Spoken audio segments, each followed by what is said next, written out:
Hello everyone, welcome to my channel. Friends, आज मैं आपको एक 4 टक्स बेल ब्लाउज़ की स्टिचिंग दिखाऊंगी, जिसका वीडियो कटिंग का मैंने इसके पहले अपलोड किया है। अगर आपने नहीं देखा तो प्लीज़ उसे देख लीजिएगा। मैं डिस्क्रिप्शन में और ऊपर आई बटन में उसे प्रोवाइड कर दूंगी। देखिए, मैं अब बैक पार्ट को स्टिच करूँगी। जो अस्तर की कपड़े हैं उसके साथ मेन फैब्रिक को स्टिच करना है हमें, तो इसलिए मैंने दोनों को पिन से टच कर लिए हैं ताकि ये हिले ना। अब देखिए, चारों तरफ मैंने कच्ची सिलाई लगा लिया है सेट करने के लिए। अब मेन फैब्रिक का जो एक्स्ट्रा पार्ट है उसको मैं कट कर रही हूँ। गले की पार्ट को भी मैंने कट कर लिया है।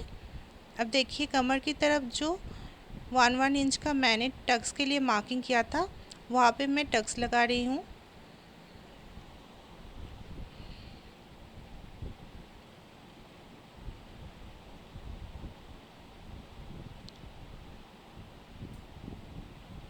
अब मैं कमर पट्टी ज्वाइन कर लूँगी। इसके लिए मैंने सीधी पट्टी लिया है और इसको मैं ऐसे ज्वाइन कर लूँगी। इसको पलट के मैं एक सिलाई और लगा लूँगी और इसको मैं ऐसे ही छोड़ दूँगी। आप चाहे तो मशीन से इसे सिलाई कर सकते हैं। मैं हेम करूँगी, इसके लिए मैंने इसे छोड़ दिया है। अब आगे की जो पार्ट है उसको एक दूसरे के ऊपर ऐसे ही अस्तर की पार्ट को और मेन फैब्रिक को रख के चारों तरफ स्टिच लगा लेना है। ये बड़े टाकों वाली सिलाई लगाना है। तो देखिए, ऐसे बड़े टाकों वाली सिलाई लगा के चारों तरफ आपको अटैच कर लेना होगा। आप पिन लगा के भी कर सकते हैं और एक्स्ट्रा फैब्रिक को ऐसे कट कर लेना होगा। ऐसे ही दोनों पार्ट मैंने लगा लिए हैं, एक साथ अटैच कर लिया है। अब मैं टक्स लगाऊंगी। उससे पहले देखिए, मैंने एक एक सिलाई लगा लिया है, सीधा सिलाई चारों ही टक्स के ऊपर से। तो ये लगाने से क्या होगा, बाद में जब हम इसको फोल्ड करके टक्स लगाएंगे तो अंदर के कपड़े कभी कभी होता है कि अंदर के कपड़ा जो है वो बाहर चला जाता है या एक साथ नहीं होता है। तो ये सिलाई लगाने से टक्स बहुत अच्छे से बैठ जाता है।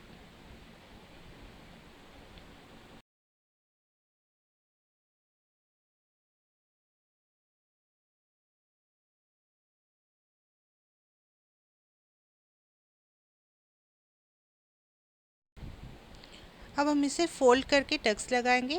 जहाँ पे टक्स के लिए जितना मार्किंग कर रखा है मैंने, उस हिसाब से ही टक्स लगाना होगा। तो मैंने 2 सिलाई लगा के पक्का कर लिया है। फ्रेंड्स, अगर आपको मेरी वीडियो हेल्पफुल लगता है तो प्लीज़ इसे लाइक कीजिएगा और मेरे चैनल को सब्सक्राइब करना ना भूलिएगा। साथ ही में बेल आइकन को प्रेस कर लीजिएगा ताकि आने वाली वीडियो की नोटिफिकेशन आपको मिलती रहे।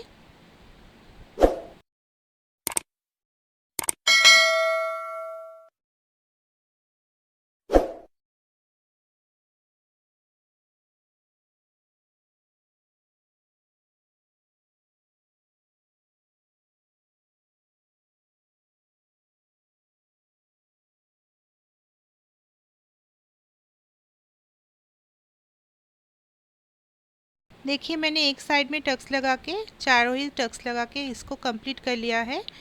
अब दूसरे साइड में भी आपको सेम इसी को रिपीट करना होगा। अब हमें बेल्ट का जो कपड़ा है उसको भी, मेन फैब्रिक को, अस्तर की फैब्रिक को सेम इसी प्रोसेस से एक दूसरे के साथ ज्वाइन कर लेना होगा। तो देखिए, मैंने कैसे कपड़े को रखा है।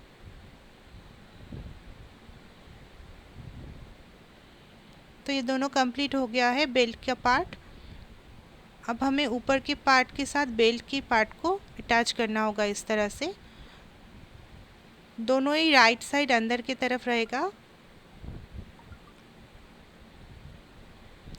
सामने की तरफ थोड़ा ज़्यादा सिलाई लगाना होगा दबा के, और पीछे की तरफ थोड़ा कम मार्जिन रख के सिलाई लगाना होगा। देखिए, मैंने सिलाई की कटिंग के टाइम आपको बताया था कि बेल्ट का कपड़ा थोड़ा एक्स्ट्रा होगा, इसको हमें बाद में कट करना होता है। तो 1 इंच से थोड़ा ज़्यादा एक्स्ट्रा आया है। दूसरा पार्ट जब हम लगाएंगे उसको ध्यान में रखते हुए 1 इंच से थोड़ा ज़्यादा छोड़ के बेल्ट को फिर लगा लेंगे। अब देखिए, बेल्ट का जो एक्स्ट्रा कपड़ा था उसको मैंने कट कर लिया है।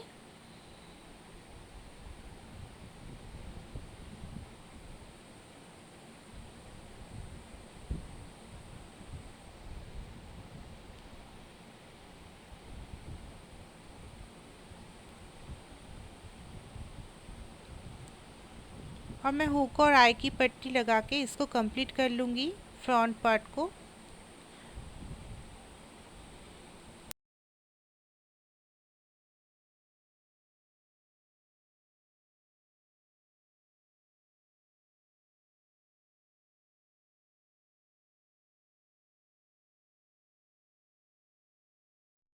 अब स्लीव्स में थोड़ा सा जॉइंट आएगा, मैंने कटिंग के समय बताया था कि अस्तर की कपड़े में थोड़ा जॉइंट आएगा, तो वही जॉइंट मैं लगा रही हूँ।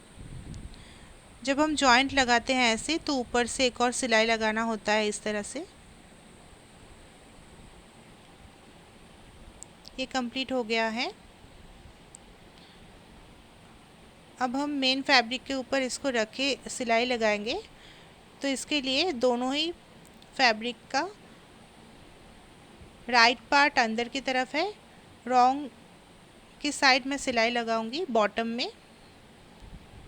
तो मैंने सिलाई लगा लिया है। अब इसको पलट के फिर हमें एक सिलाई लगाना होगा यहाँ पे। अब देखिए ये कपड़ा जो हमने कमर की तरफ लगाया था बैक पार्ट में, वही स्लीव्स के बॉटम में भी आएगा। तो इसके लिए मैंने इसको दो पार्ट में कट कर लिया है दोनों स्लीव्स में लगाने के लिए।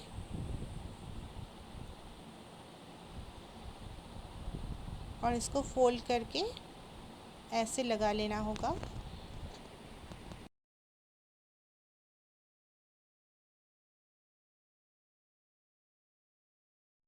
तो देखिए दोनों स्लीव्स में सेम इस प्रोसेस को फॉलो करके आपको ये लेस अटैच करना होगा। तो ये दोनों स्लीव्स मैंने कंप्लीट कर लिया है। अब हमें बैक पार्ट के साथ सामने की पार्ट को अटैच करना होगा। तो इसके लिए पहले शोल्डर जॉइंट करना होता है।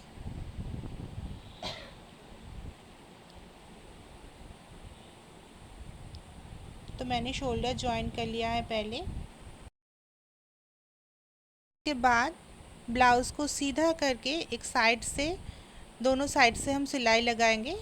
उसके बाद इसको पलट के फिर फिटिंग का सिलाई लगाएंगे। तो ये गुम सिलाई होता है। देखिए इसको मैंने फोल्ड कर लिया है। अब मैं फिर से एक बार मेजरमेंट चेक कर लूँगी। देखिए चेस्ट का फोर्थ पार्ट मैं चेक कर लूँगी। 8.75 इंच आएगा चेस्ट की तरफ। यहाँ पे मैं एक मार्क कर लूँगी 8.75 इंचेस पे। और वेस्ट की तरफ से 8 इंच पे मैंने मार्किंग कर लिया है। अब इसको हम सीधा कर लेंगे। तो ये फिटिंग्स का मार्किंग लगाना हो गया है देखिए। अब हम इसमें सिलाई लगा लेंगे। अब यहाँ पे 2-3 सिलाई लगा के रख सकते हैं, बीच बीच में थोड़ा थोड़ा गैप देके। एकदम एजेस से एक सिलाई लगाना होता है। तो वो मैंने लगा लिया है। अब देखिए स्लीव्स का सिलाई मैंने लगाया है ऊपर की तरफ और नीचे की तरफ से मेजरमेंट चेक करके। नीचे की तरफ 5.5 इंच पे हमने सिलाई लगाया है। अब स्लीव्स के साथ ब्लाउज़ को मैंने अटैच कर लिया है और राउंड में ऐसे आपको सिलाई लगाना होगा। देखिए शोल्डर की तरफ मैंने बटन लगाने के लिए एक छोटी सी डोरी बनाया है, उसको यहाँ पे शोल्डर पे मैंने अटैच किया है। ब्लाउज़ में इसे राइट साइड में लगाना होता है, तो मैंने राइट साइड में इसे लगा लिया है। सेम इसी प्रोसेस से दोनों स्लीव्स मैंने अटैच कर लिया है। देखिए ब्लाउज़ ये हमारा कंप्लीट हो गया है। अब मैंने ओरे पट्टी लिया है और गले की पट्टी मैं इससे कर लूँगी, बना लूँगी।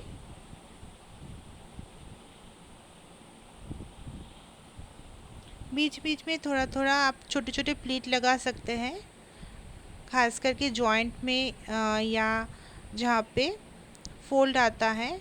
तो ये स्क्वायर नेक है, स्क्वायर नेक के जो फोल्ड आता है वहाँ पे स्क्वायर एरिया में, वहाँ पे मैंने छोटा प्लीट लगाया है।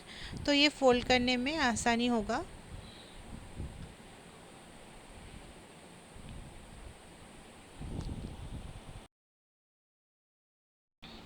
तो देखिए मैंने पट्टी को कंप्लीट लगा लिया है।